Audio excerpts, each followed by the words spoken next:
అత్యంత పవిత్రమైన లడ్డు ప్రసాదంలో జంతు కళేబరాలతో తయారు చేసినటువంటి కల్తీ నూనె ఏదైతుంది బొక్కలతో కొవ్వుతో పదార్థంతో తయారు చేసినటువంటి నెయ్యి, అటువంటి నూనెని నెయ్యిలో కలపడం చాలా అపవిత్రం. అంటే మనం ఆలోచించవచ్చు, హిందువుల ఆరాధ్యమైనటువంటి వెంకటేశ్వర సన్నిధిలో ఇంతటి సమాచారం జరిగింది అంటే సమాజంలో ఉన్న మనము తినే పదార్థాలలో ఎన్ని చోట్ల కలుస్తుందో మనం ఆలోచించవచ్చు. అదేవిధంగా ఈ యొక్క బీఫ్ ఆయిల్ కలపడానికి కారణం ఏంటంటే మన రెండు రాష్ట్రాల్లో అత్యంతంగా గోహత్యలు బాగా జరుగుతున్నాయి. గోహత్యలు జరగడం వల్లనే బీఫ్ ఎక్స్పోర్ట్ ఎక్కువ కావడం వల్లనే ఆ బొక్కలతో ఈ నూనెలన్నీ తయారు చేస్తున్నారు.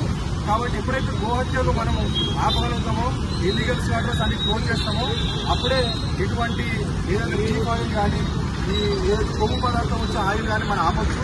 కాబట్టి గోహత్యలు జరగకుండా చూసుకోవాలి. ఇప్పటికైనా చంద్రబాబు ప్రభుత్వం ఇప్పటికైనా మేల్కొని గోహత్యల్ని ఆపాలి, గోమాతను కాపాడాలి. అప్పుడే ఇటువంటి అపవిత్రాలు అనేవి జరగవు. గోమాత పవిత్రమైన మన తల్లిగా పూజించే గోమాతను పూజిస్తున్నాము, కానీ రక్షణ లేకుండా పోయింది.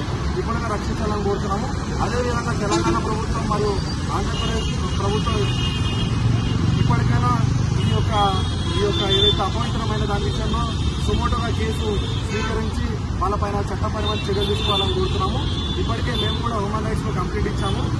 మరియు హిందూ బంధువులతో కోరేందంటే వాళ్ళ నివాసాల్లో ప్రతి చోట, ప్రతి పోలీస్ స్టేషన్లో ప్రతి దగ్గర కంప్లైంట్ ఇచ్చి దీని మీద చట్టపరమైన చర్యలు తీసుకోవాలని కోరుతున్నాము. గోవిందా.